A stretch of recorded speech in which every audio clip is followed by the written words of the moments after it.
L'image a fait le tour du monde et c'est l'image de la semaine, bien entendu. La discussion houleuse entre Donald Trump et Volodymyr Zelensky à la Maison-Blanche. Un clash en mondovision qui restera dans l'histoire. Alors, est-ce l'altercation de trop? L'accord de paix est-il menacé? Et quelle sera la réaction des pays européens et de la Russie? On en parle avec nos invités du Grand Angle. Tout d'abord, le général Dominique Trinquant. Bonsoir, général. Bonsoir. Vous êtes spécialiste des relations internationales. On va aborder tout cela avec vous dans un instant. Et également en direct avec nous, Igor Delanoë, directeur adjoint de l'Observatoire franco-russe. Merci à vous, Igor Delanoë, d'être également notre invité dans ce Grand Angle. Général Dominique Trinquant, je voulais déjà vous demander, cette image que l'on a tous vue de Trump et de Zelensky, elle restera dans l'histoire. Est-ce qu'on pouvait imaginer que ça se passe comme ça, cette rencontre? Non, on ne pensait pas que ça pourrait aller à ce point-là. En fait, cette réunion avait pour objet la signature d'un accord qui permettait à l'Ukraine de continuer à avoir un soutien américain et puis de déboucher sur un plan de paix.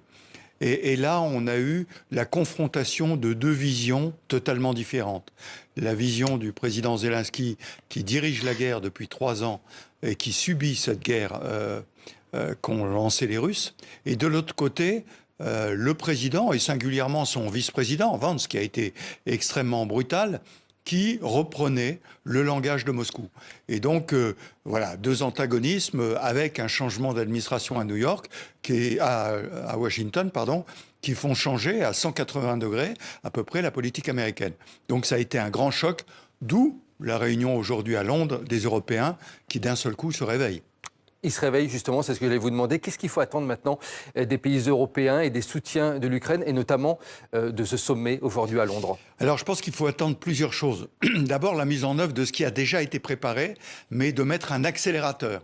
Les Européens doivent accélérer leur effort d'équipement, de formation, de préparation pour se préparer à la guerre. Si tu veux la paix, prépare la guerre. Ça n'est pas pour faire la guerre, c'est pour l'éviter.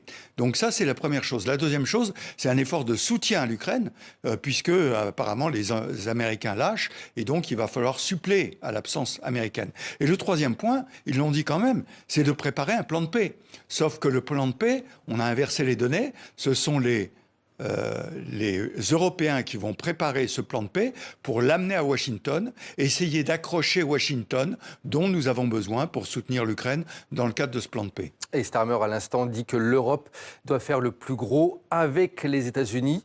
C'est là une déclaration qui vient de nous parvenir. Donc, il fait un appel du pied aux États-Unis directement. Oui, mais tout à fait. Les Européens n'ont pas envie de se séparer des États-Unis. La séquence avec M. Trump, c'est lui qui l'a voulu, d'une certaine façon. Donc, on doit rappeler qu'on a besoin des États-Unis pour la sécurité de l'Europe, pour le plan de paix, puisque c'est le seul qui discute avec M. Poutine aujourd'hui. On a besoin d'eux, mais on a besoin d'eux du même côté de la barrière, c'est-à-dire avec nous, au sein de cette alliance qui a créé la paix en Europe depuis plusieurs dizaines d'années. Igor Delanoë, je me tourne vers vous. Je voulais savoir, vous qui êtes directeur adjoint de l'Observatoire franco-russe, on n'a pas entendu directement Vladimir Poutine sur cette séquence à la Maison-Blanche. Quelle a été la réaction de son entourage, de Moscou, par rapport à ce qui s'est passé aux États-Unis lors de cette rencontre ? Bah, écoutez, lorsqu'on lit les communiqués du ministère russe des Affaires étrangères, évidemment qu'il y a une forme de délectation, hein, même si jamais c'est évidemment expliqué dans des termes très diplomatiques, mais en gros l'état d'esprit, c'est Zelensky a un peu ce qu'il mérite, si vous voulez. Donc je ne mesure pas non plus de débordement ou d'effervescence, comme par exemple lorsque Trump avait été élu la première fois, où là vraiment on sentait à Moscou voilà, une ferveur, une effervescence. Là, il n'y a rien de tel. Même lors de sa deuxième élection, les gens étaient très, très, comment dirais-je, prudents. Les Russes n'avaient jusqu'à récemment à peu près aucune illusion sur ce que Trump allait entreprendre ou pouvait entreprendre. Je pense qu'eux-mêmes ont été surpris par la séquence que l'on vit depuis une quinzaine de jours, maintenant 3 semaines. Et cela fait seulement depuis récemment qu'on peut dire qu'ils estiment qu'il y a une fenêtre qui est en train de s'ouvrir pour essayer de sortir d'abord la relation bilatérale de l'ornière et ensuite trouver une issue ou tenter de trouver une issue à cette guerre en Ukraine. D'ailleurs, et là c'est une rupture de la part de Trump. c'est qu'il ne fait plus du dossier ukrainien un verrou pour toute la relation russo-américaine. C'était quand même le cas, en gros, presque depuis 2014, on va dire, pour faire schématique. On ne pouvait pas avancer dans la relation bilatérale tant que l'Ukraine n'était pas réglée. C'était d'ailleurs pareil pour les Européens, et ça l'est aujourd'hui, hein. Alors là, Trump fait un 180 degrés sur cette posture, puisque désormais, il veut avancer sur les autres pans de la relation et ne pas réduire la relation à la guerre en Ukraine. Général Dominique Trinquant, l'analyse d'Igor Delanoë, vous rejoignez effectivement cela. Ça va être un nouveau chapitre qui va s'ouvrir désormais? Alors écoutez, je pense que les dés ne sont pas complètement jetés. La séance, effectivement, à la Maison-Blanche a été très choquante. Et globalement, je comprends qu'à Moscou, on se réjouisse d'une certaine façon de cette séquence. Maintenant, tout n'est pas dit. Vous savez, M. Trump est quelqu'un d'extrêmement imprévisible. Il est capable de dire quelque chose un jour et le contraire le lendemain. Il va falloir voir quels les arguments les Européens, aujourd'hui réunis ensemble, arrivent à apporter à M. Trump en lui disant que son intérêt n'est pas là. C'est ça. L'important, c'est quel intérêt M. Trump peut avoir dans un deal ou pas avec les Européens et les Ukrainiens. Quel est le meilleur pays pour être le médiateur dans ce dossier? La France, le Royaume-Uni? Alors, on a bien vu ce binôme aujourd'hui, hein. Vous avez vu le Premier ministre britannique qui avait à sa droite le français et à sa gauche l'ukrainien, pour deux raisons. D'abord parce que l'unité de la défense européenne et la création de la défense européenne, c'est un dossier du président Macron depuis très longtemps. La deuxième chose, c'est que la France est le seul pays de l'Union européenne disposant de l'arme nucléaire, donc pouvant suppléer d'une certaine façon à l'absence de dissuasion nucléaire de l'OTAN par les Américains. Donc je pense que les deux pays ont des accords. La réunion se tenait à Lancaster House. C'est un accord qu'il y a entre les Britanniques et les Français depuis 10 ans sur la capacité de construire un corps expéditionnaire. Donc je pense que ce sont les pilotes et c'est intéressant parce que ça passe par-dessus l'Union européenne. D'une certaine façon, aujourd'hui, l'Union européenne, Emmanuel Macron, parce que le chancelier allemand n'est pas encore là. On voyait l'ancien chancelier qui était derrière. Le nouveau va devoir construire sa coalition. Et les Polonais, qui sont présidents de l'Union européenne aujourd'hui, ont choisi de se reculer un peu là-dessus. Donc on voit bien que l'Union européenne, dans les chefs d'État, est plus ou moins représentée par le président Macron, qui est capable d'aller voir un lien avec les Britanniques pour monter quelque chose ensemble. Voilà comment ça se situe aujourd'hui.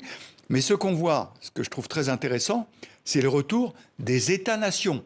Ce n'est pas la Commission. La Commission, mettez-vous de côté, écoutez et exécutez. Et ce sont nous, les États, qui devons décider. Et je crois que ça, c'est une bonne nouvelle pour l'Europe. Igor Delanoë, je rebondis sur ce que dit le général Dominique Trinquant.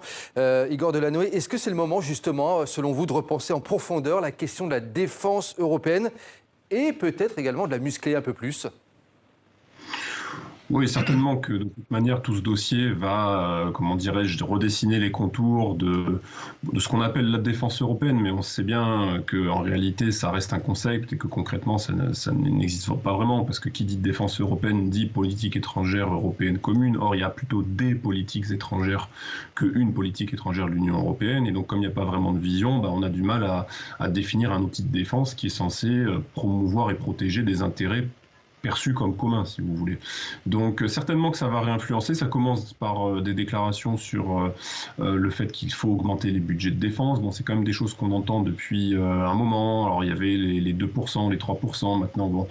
Mais en réalité, on comprend bien qu'il y a vraiment une question de volonté politique. Je me souviens pendant le Covid, sur un tout autre sujet, on expliquait qu'il fallait réindustrialiser, relocaliser. Puis bon, finalement, quand la pandémie est partie, j'allais dire, les vieilles habitudes ont repris leur place.